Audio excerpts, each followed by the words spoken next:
Chapter 53 of Pride and Prejudice by Jane Austen. Pride and Prejudice by Jane Austen, Chapter 53. Mr. Wickham was so perfectly satisfied with this conversation that he never again distressed himself or provoked his dear sister Elizabeth by introducing the subject of it, and she was pleased to find that she had said enough to keep him quiet. The day of his and Lydia's departure soon came, and Mrs. Bennet was forced to submit to a separation, which, as her husband by no means entered into her scheme of their all going to Newcastle, was likely to continue at least a twelvemonth. "Oh, my dear Lydia!" she cried. "When shall we meet again?" "Oh, Lord, I don't know. Not these 2 or 3 years, perhaps." "Write to me very often, my dear." "As often as I can. But you know married women never have much time for writing. My sisters may write to me. They will have nothing else to do." Mr. Wickham's adieus were much more affectionate than his wife's. He smiled, looked handsome, and said many pretty things. "He is as fine a fellow," said Mr. Bennet, as soon as they were out of the house, "as ever I saw. He simpers and smirks and makes love to us all. I am prodigiously proud of him. I defy even Sir William Lucas himself to produce a more valuable son-in-law." The loss of her daughter made Mrs. Bennet very dull for several days. "I often think," said she, "that there is nothing so bad as parting with one's friends. One seems so forlorn without them." "This is the consequence, you see, madam, of marrying a daughter," said Elizabeth. "It must make you better satisfied that your other 4 are single." "It is no such thing. Lydia does not leave me because she is married, but only because her husband's regiment happens to be so far off. If that had been nearer, she would not have gone so soon." But the spiritless condition which this event threw her into was shortly relieved, and her mind opened again to the agitation of hope, by an article of news which then began to be in circulation. The housekeeper at Netherfield had received orders to prepare for the arrival of her master, who was coming down in a day or two to shoot there for several weeks. Mrs. Bennet was quite in the fidgets. She looked at Jane and smiled and shook her head by turns. "Well, well, and so Mr. Bingley is coming down, sister?" For Mrs. Phillips first brought her the news. "Well, so much the better. Not that I care about it, though. He is nothing to us, you know, and I am sure I never want to see him again. But, however, he is very welcome to come to Netherfield if he likes it, and who knows what may happen. But that is nothing to us. You know, sister, we agreed long ago never to mention a word about it. And so, is it quite certain he's coming?" "You may depend on it," replied the other. "for Mrs. Nichols was in Meryton last night. I saw her passing by, and went out myself on purpose to know the truth of it, and she told me that it was certain true. He comes down on Thursday at the latest, very likely on Wednesday. She was going to the butcher's, she told me, on purpose to order in some meat on Wednesday, and she has got 3 couple of ducks just fit to be killed." Miss Bennet had not been able to hear of his coming without changing colour. It was many months since she had mentioned his name to Elizabeth, but now, as soon as they were alone together, she said, "I saw you look at me to-day, Lizzie, when my aunt told us of the present report, and I know I appeared distressed. But don't imagine it was from any silly cause. I was only confused for the moment, because I felt that I should be looked at. I do assure you that the news does not affect me either with pleasure or pain. I am glad of one thing, that he comes alone, because we shall see the less of him. Not that I am afraid of myself, but I dread other people's remarks." Elizabeth did not know what to make of it. Had she not seen him in Derbyshire, she might have supposed him capable of coming there with no other view than what was acknowledged. But she still thought him partial to Jane, and she wavered as to the greater probability of his coming there with his friend's permission, or being bold enough to come without it. "Yet it is hard," she sometimes thought, "that this poor man cannot come to a house which he has legally hired, without raising all this speculation. I will leave him to himself." In spite of what her sister declared and really believed to be her feelings in the expectation of his arrival, Elizabeth could easily perceive that her spirits were affected by it. They were more disturbed, more unequal than she had often seen them. The subject which had been so warmly canvassed between their parents about a twelvemonth ago was now brought forward again. "As soon as ever Mr. Bingley comes, my dear," said Mrs. Bennet. "You will wait on him, of course." "No, no. You forced me into visiting him last year, and promised if I went to see him he should marry one of my daughters. But it ended in nothing. and I will not be sent on a fool's errand again." His wife represented to him how absolutely necessary such an attention would be from all the neighbouring gentlemen on his returning to Netherfield. "'Tis an etiquette I despise," said he. "If he wants our society, let him seek it. He knows where we live. I will not spend my hours in running after my neighbours every time they go away and come back again." Well, all I know is that it will be abominably rude if you do not wait on him. But, however, that shan't prevent my asking him to dine here, I am determined. We must have Mrs. Long and the Gouldings soon. That will make 13 with ourselves, so there will be just room at table for him.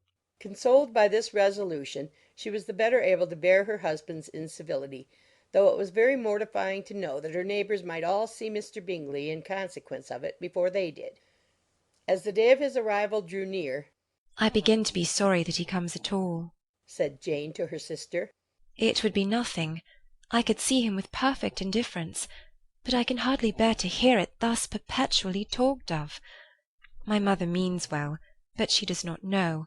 No one can know how much I suffer from what she says. Happy shall I be when his stay at Netherfield is over."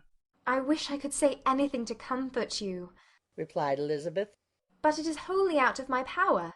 You must feel it, and the usual satisfaction of preaching patience to a sufferer is denied me, because you have always so much. Mr. Bingley arrived. Mrs. Bennet, through the assistance of servants, contrived to have the earliest tidings of it, that the period of anxiety and fretfulness on her side might be as long as it could. She counted the days that must intervene before their invitation could be sent, hopeless of seeing him before. But on the third morning after his arrival in Hertfordshire she saw him, from her dressing-room window, enter the paddock and ride towards the house. Her daughters were eagerly called to partake of her joy. Jane resolutely kept her place at the table, but Elizabeth, to satisfy her mother, went to the window. She looked. She saw Mr. Darcy with him, and sat down again by her sister. "There's a gentleman with him, mamma," said Kitty. "Who can it be?" Some acquaintance or other, my dear, I suppose. I am sure I do not know. "La!" replied Kitty. "It looks just like that man that used to be with him before Mr. What's his name? That tall, proud man." Good gracious! Mr. Darcy! And so it does, I vow. Well, any friend of Mr. Bingley's will always be welcome here, to be sure. But else I must say that I hate the very sight of him. Jane looked at Elizabeth with surprise and concern. She knew but little of their meeting in Derbyshire, and therefore felt for the awkwardness which must attend her sister in seeing him almost for the first time after receiving his explanatory letter. Both sisters were uncomfortable enough. Each felt for the other, and of course for themselves. And their mother talked on, of her dislike of Mr. Darcy, and her resolution to be civil to him only as Mr. Bingley's friend, without being heard by either of them. But Elizabeth had sources of uneasiness which could not be suspected by Jane, to whom she had never yet had the courage to show Mrs. Gardiner's letter, or to relate her own change of sentiment towards him. To Jane he could be only a man whose proposals she had refused, and whose merit she had undervalued. But to her own more extensive information he was the person to whom the whole family were indebted for the first of benefits, and whom she regarded herself with an interest, if not quite so tender, at least as reasonable and just as what Jane felt for Bingley. Her astonishment at his coming to Netherfield, to Longbourn, and voluntarily seeking her again, was almost equal to what she had known on first witnessing his altered behaviour in Derbyshire. The colour which had been driven from her face returned for half a minute with an additional glow, and a smile of delight added lustre to her eyes, as she thought for that space of time that his affection and wishes must still be unshaken. But she would not be secure. Let me first see how he behaves, said she. It will then be early enough for expectation. She sat intently at work, striving to be composed, and without daring to lift up her eyes, till anxious curiosity carried them to the face of her sister as the servant was approaching the door. Jane looked a little paler than usual, but more sedate than Elizabeth had expected. On the gentlemen's appearing, her colour increased, yet she received them with tolerable ease, and with a propriety of behaviour equally free from any symptom of resentment or any unnecessary complaisance. Elizabeth said as little to either as civility would allow, and sat down again to her work with an eagerness which it did not often command. She had ventured only one glance at Darcy. He looked serious as usual, and, she thought, more as he had been used to look in Hertfordshire than as she had seen him at Pemberley. But perhaps he could not, in her mother's presence, be what he was before her uncle and aunt. It was a painful but not an improbable conjecture. Bingley she had likewise seen for an instant, and in that short period saw him looking both pleased and embarrassed. He was received by Mrs. Bennet with a degree of civility which made her two daughters ashamed, especially when contrasted with the cold and ceremonious politeness of her curtsy and address to his friend. Elizabeth particularly, who knew that her mother owed to the latter the preservation of her favourite daughter from irremediable infamy, was hurt and distressed to a most painful degree by a distinction so ill applied. Darcy, after inquiring of her how Mr. and Mrs. Gardiner did, a question which she could not answer without confusion, said scarcely anything. He was not seated by her. Perhaps that was the reason of his silence. But it had not been so in Derbyshire. There he had talked to her friends when he could not to herself. But now several minutes elapsed without bringing the sound of his voice, and when occasionally, unable to resist the impulse of curiosity, she raised her eyes to his face, she as often found him looking at Jane as at herself, and frequently on no object but the ground. More thoughtfulness and less anxiety to please than when they last met were plainly expressed. She was disappointed and angry with herself for being so. "Could I expect it to be otherwise?" said she. "Yet why did he come?" She was in no humour for conversation with any one but himself, and to him she had hardly courage to speak. She inquired after his sister, but could do no more. "It is a long time, Mr. Bingley, since you went away," said Mrs. Bennet. He readily agreed to it. "I began to be afraid you would never come back again. People did say you meant to quit the place entirely at Michaelmas, but, however, I hope it is not true. A great many changes have happened in the neighbourhood since you went away. Miss Lucas is married and settled, and one of my own daughters. I suppose you have heard of it. Indeed, you must have seen it in the papers. It was in the Times and the Courier, I know, though it was not put in as it ought to be. It was only said, 'Lately, George Wickham, Esquire, to Miss Lydia Bennet,' without there being a syllable said of her father or the place where she lived, or anything. It was my brother Gardiner's drawing up, too, and I wonder how he came to make such an awkward business of it. Did you see it?" Bingley replied that he did, and made his congratulations. Elizabeth dared not lift up her eyes. How Mr. Darcy looked, therefore, she could not tell. "It is a delightful thing, to be sure, to have a daughter well married," continued her mother. "but at the same time, Mr. Bingley, it is very hard to have her taken such away from me. They are gone down to Newcastle, a place quite northward, it seems, and there they are to stay, I do not know how long. His regiment is there, for I suppose you have heard of his leaving the shire, and of his being gone into the regulars. Thank heaven he has some friends, though perhaps not so many as he deserves." Elizabeth, who knew this to be levelled at Mr. Darcy, was in such misery of shame that she could hardly keep her seat. It drew from her, however, the exertion of speaking, which nothing else had so effectually done before, and she asked Bingley whether he meant to make any stay in the country at present. A few weeks, he believed. "When you have killed all your own birds, Mr. Bingley," said her mother, "I beg you will come here and shoot as many as you please on Mr. Bennet's manor.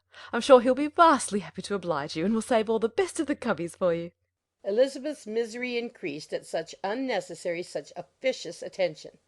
Were the same fair prospect to arise at present as had flattered them a year ago, everything, she was persuaded, would be hastening to the same vexatious conclusion.